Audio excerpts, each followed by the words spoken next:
In the wake of Russia's invasion of Ukraine, mainstream talking heads, demagogues, ideologues, and various grifters have all harped on the opportunity to voice their support for their chosen tribe, be it the NATO imperialists who are currently using Ukraine to fight a defensive proxy war against Russia, or be it the Russian oligarchy which is now engaged in a hostile corporate takeover of another sovereign country. Whichever way you look, self-described leftists and national chauvinists have come out of the woodwork to explain to you why you, as a working-class person, have a stake in this inter-imperialist conflict between inter-imperialist powers. Spoiler alert, you don't. And today I'm going to explain why that is and provide a principled leftist alternative to the chauvinism, tribalism, opportunism, and pro-imperialist rhetoric as espoused by vulgar socialists from all directions. Starting with the NATO shills, why anybody watches Vosh or Xanderhal is truly beyond me. Neither of these streamers are profound, they don't provide any sort of original or insightful commentary on current events, and there's nothing that you can't get from them that you wouldn't also be able to get out of reading a Wikipedia or CNN article.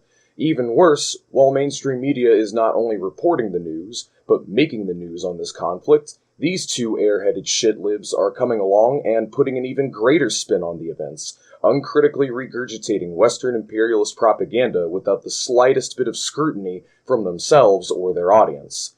At this point, I don't think it's a secret to anyone that Bosch is an extremely Orientalist and xenophobic person, as he has frequently voiced his vitriolic fear and scorn of the incoming barbaric Asiatic hordes coming down on the poor little Ukrainians and Western colonial powers.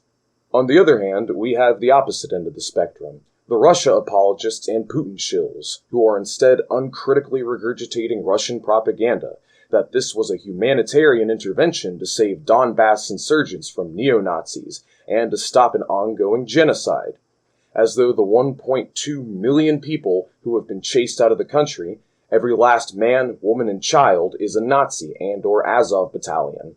They also deny that Russia is an imperialist power in its own right, despite the fact that the modern Russian Federation meets all of the qualifications to be classified as such, according to the Leninist definition of the term. So, concentration of capital in Russia. Russia, there's an extreme concentration of capital to the degree that exceeds the imperialist powers in Lenin's time. And the vast majority of this capital was not destroyed after the collapse. I mean, a lot of it was just sucked out of the country. It was reorganized and concentrated in a small number of hands.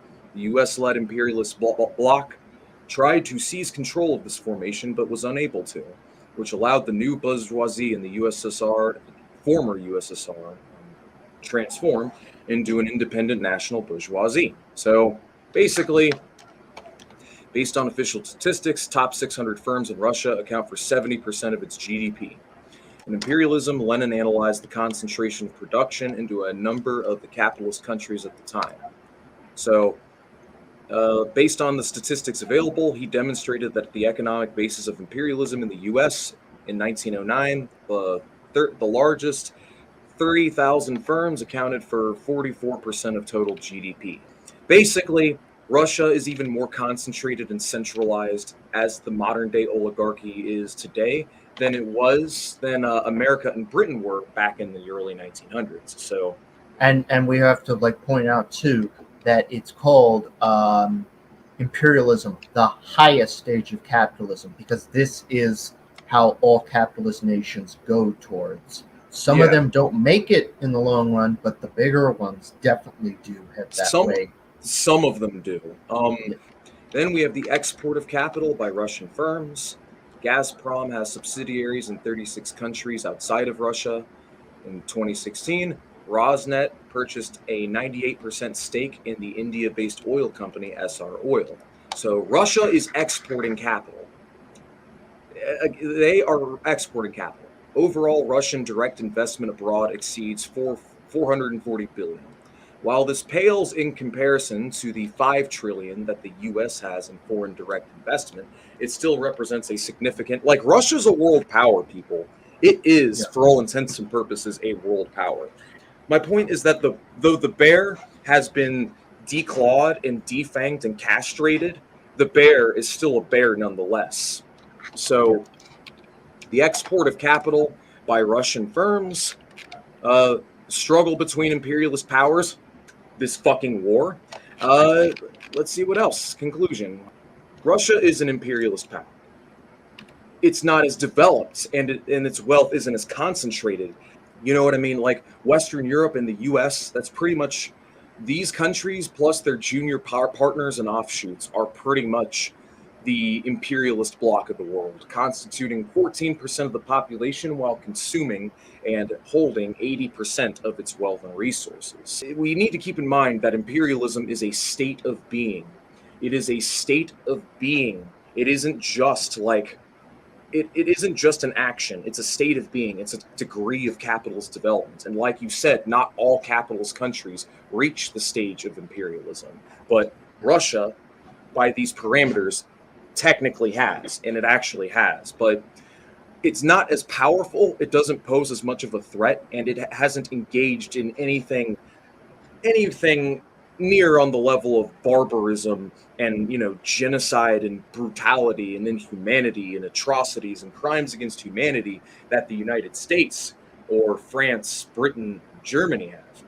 But it's a much smaller player on the world stage, is the point I'm trying to get at. It's a smaller player at the world stage, being a smaller, less aggressive imperialist power that isn't damaging the world as much does not change the fact that it meets all of the classifications necessary to be identified as an imperialist power. So I think a good analogy would probably be maybe the British would represent the Americans and NATO, and you got like the German Empire, Austro-Hungarian Empire, the Ottoman empires. Those would represent like modern day Russia, these kind of like,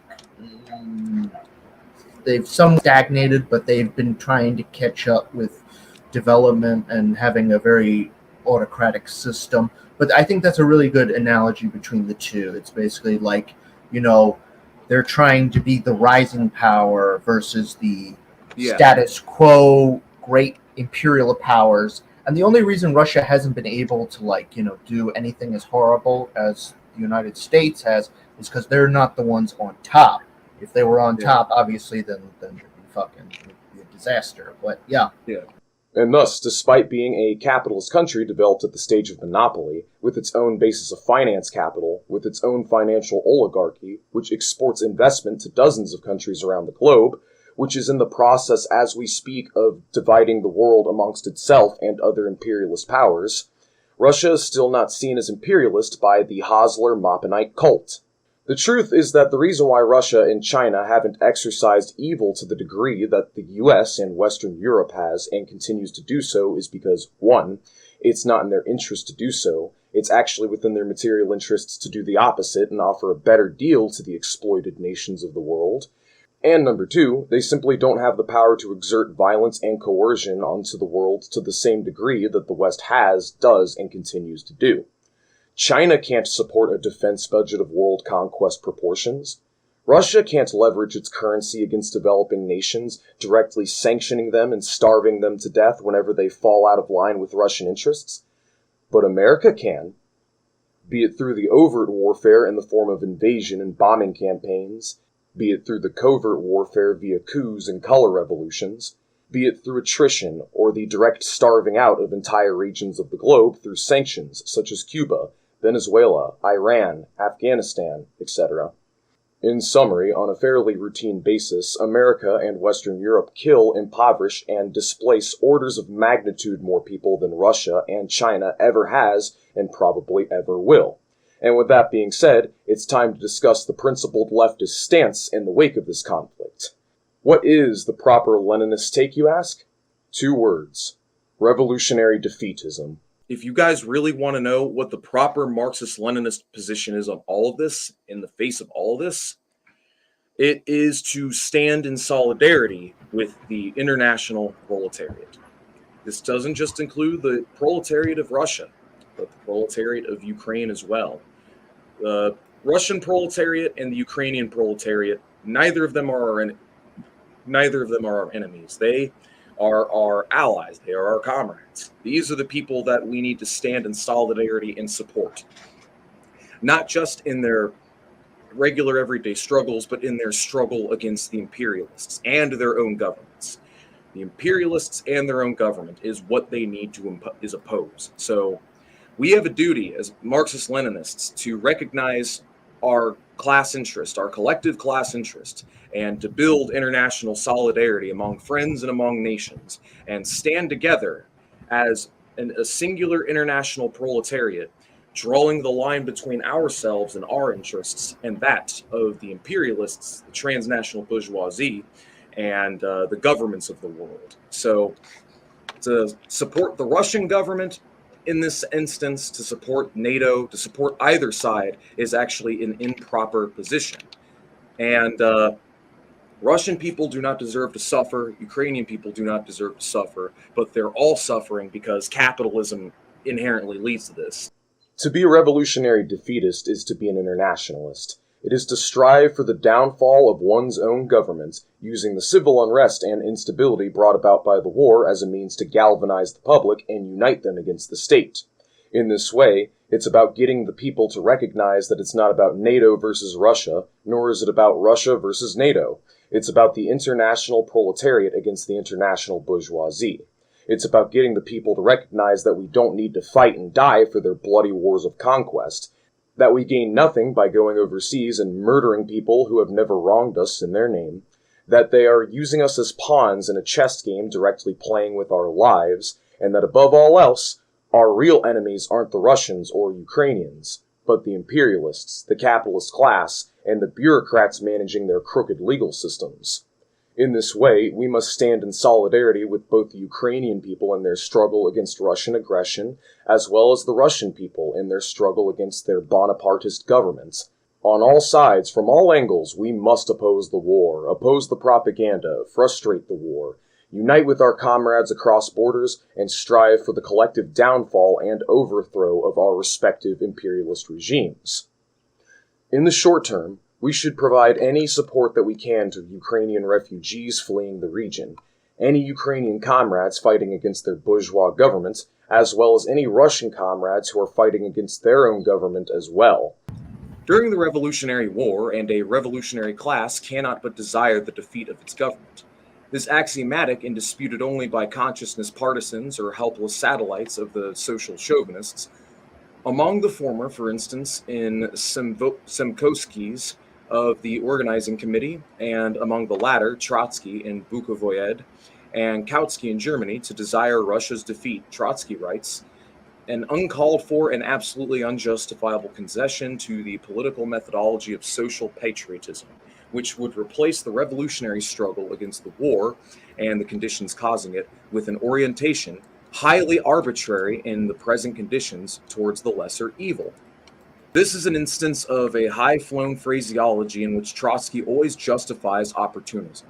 A revolutionary struggle against the war is merely an empty and meaningless exclamation, something at which the heroes of the Second International excel, unless it means revolutionary action against one's own government even in wartime. One has only to do some thinking in order to understand this. Wartime revolutionary action against one's own government indubitably means but not only desiring its defeat, but really facilitating such defeat. Take the example of the Paris Commune. France was defeated by Germany, but the workers were defeated by Bismarck. Had Bukovoyed and Trotsky had done little thinking, they would have realized that they have adopted the viewpoint on the war held by governments and the bourgeoisie. A revolution in wartime means civil war. The conversion of a war between governments into the civil war is, on one hand, facilitated by military reserves of defeats of governments, and on the other hand, one cannot actually strive for such conversation without thereby facilitating defeat. The reason why the chauvinists repudiate the defeat slogan is that this slogan alone implies a consistent call for revolutionary action against one's own governments in wartime. Without such action, millions of ultra-revolutionary phrases, such as a war against the war and the conditions, etc., are worth less farthing.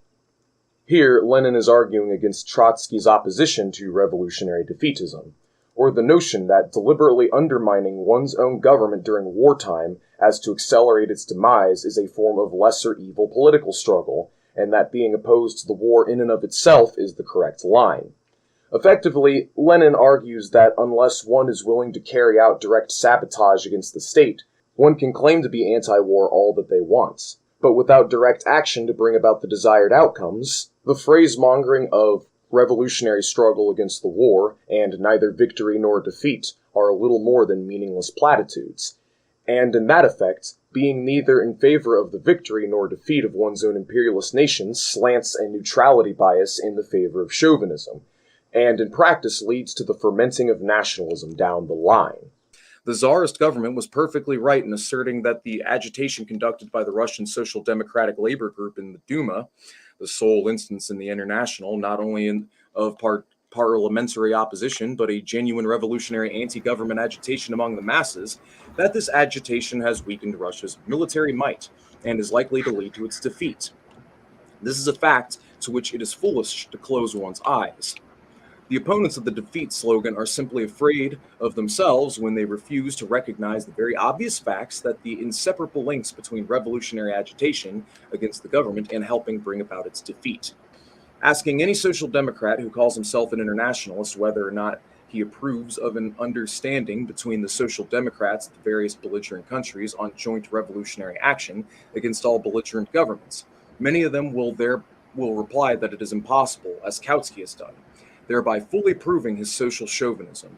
This, on one hand, is a deliberate and vicious lie which clashes with the generally known facts of the Basile Manifesto. On the other hand, if it were true, the opportunists would be quite right in many respects. Many will voice their approval of such understanding. To this day, we shall say, if this approval is not hypocritical, it is ridiculous to think that in wartime, and for the conduct of a war, some formal understanding is necessary, such as the election of representatives, the arrangement of meetings, the signing of an agreement, and the choice of the day and hour. Only the Semkovskys are capable of thinking so. An understanding on revolutionary action in every single country, to say nothing of a number of countries, can be achieved only by the forces of an example of serious revolutionary action. By launching such action and developing it. Such action cannot be launched without desiring the defeat of the government, and without contributing to such defeat. The conversion of the imperialist war into a civil war cannot be made any more than a revolution can be made. It develops out of a number of diverse phenomena, aspects, features, characteristics, and consequences of the imperialist war. That development is impossible without a series of military reverses and defeats of governments that receive blows from their own oppressed classes. So, what is the substitute proposed for the defeat slogan? It is that of neither victory nor defeat. This, however, is nothing but a paraphrase of the defense of the fatherland slogan. It means shifting the issue to the level of war between governments and not to the level of the struggle of the oppressed classes against their governments. It means justifying chauvinism of all the imperialist nations whose bourgeoisie are always ready to say and do say to the people that they are only fighting against defeat. The significance of our August 4 vote was that we are not for war but against defeat. On closer examination, the slogan will be found to mean a class truce. The renunciation of class struggle by the oppressed classes in all belligerent countries, since the struggle is impossible without dealing blows at one's own bourgeoisie, one's own government, whereas dealing a blow at one's own government in wartime is high treason. It means contributing to the defeat of one's own country. Those who accept the neither victory nor defeat slogan can only be hypocritically in favor of the class struggle of disrupting the class truce. In practice, such people are renouncing an independent proletarian policy because they subordinate the proletariat of all belligerent countries to the absolutely bourgeois task of safeguarding the imperial governments against defeat. So whoever's in favor of the slogan neither victory nor defeat is consciously or unconsciously a chauvinist. At best, he is a conciliatory petty bourgeois, but in any case, he is an enemy of the proletarian policy, a partisan of the existing governments of the present-day ruling class. Let us look at the question yet another angle. The war cannot but evoke among the masses the most turbulent sentiments, which upset the usual sluggish state of mass mentality. Revolutionary tactics are impossible if they are not adjusted to these new turbulent sentiments. Lastly, let's briefly touch up on those 3 points. Lenin is saying that during times of war and conflict, the collective consciousness of the masses gets emotionally hijacked by a combination of fear and contempt. The first sentiment being the general fear and grief and anguish from being in a state of war in and of itself, the second being hatred of the enemy, or the opposing side in its belligerence during wartime, an emotion that is heavily fostered and fermented by mainstream propaganda, and lastly, the hatred of one's own government and ruling class itself. Think about it. During times of war, people instinctively know on some level that they are being sent to fight and die and kill other human beings on behalf of the wealthy and powerful, and that as the war wages on, as friends, family, and neighbors continue to die off, as news of war crimes breaks into the public sphere of knowledge, as the country continues to shed blood, money, and resources for the war machine.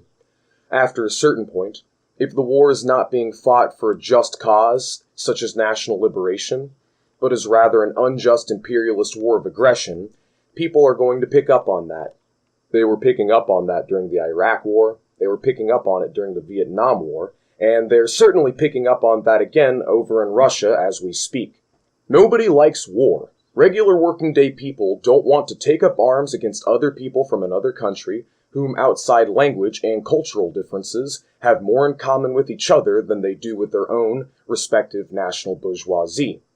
So in summary, the principled leftist position on both behalf of not just Ukrainian and Russian comrades, but comrades everywhere, is to undermine and sabotage the war machine, to take advantage of people's inherent anti-war sentiments, and to use it to radicalize and galvanize the public against their respective bourgeois governments, to facilitate the downfall and overthrow of their own respective bourgeois governments, to build and cultivate solidarity, and to build connections and networks with socialist orgs across the globe in the pursuit of the formation of a new international workers' movement. And we must not only be actively anti-war and anti-imperialist, we must also actively be carrying out direct struggle against our respective imperialist governments as to ultimately bring about their downfall.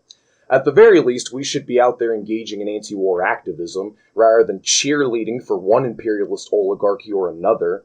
And the fact that even this basic anti-war position is now considered too far left for mainstream leftist discourse demonstrates a colossal poverty of proper Marxist theory and analysis on behalf of all of these self-proclaimed leftists involved. If there's one silver lining in all of this, it lies in the fact that major conflicts like this one cause the phony leftist LARPers to expose themselves as the national chauvinists, American exceptionalists, anti-communists, and populist grifting pseudo-fascists that they are. And in my next video, I will be covering these fraudulent opportunists in detail.